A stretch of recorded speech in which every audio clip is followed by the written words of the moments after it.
ressemblent à des murs physiques qui imitent, en termes de matériaux, les murs en Israël, à Belfast, en Irlande du Nord, et à la frontière des États-Unis et du Mexique.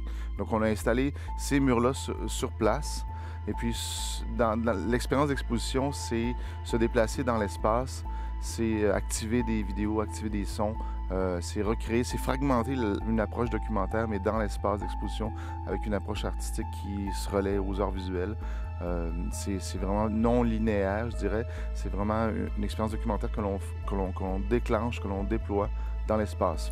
Il y a du contenu qui est émis par l'installation, mais il y a aussi beaucoup de sons d'ambiance de chacun des lieux. On a essayé de recenser une espèce de champ lexical sonore de ces lieux-là. On a voulu montrer un peu l'ambiance qu'il y avait sur les lieux, par la présence physique des murs dans l'exposition, par les sons, par les images. On essaie de remettre le contexte sur place. On arrive à 74 murs qui sont construits en voie de l'être ou planifiés, donc en cours de construction.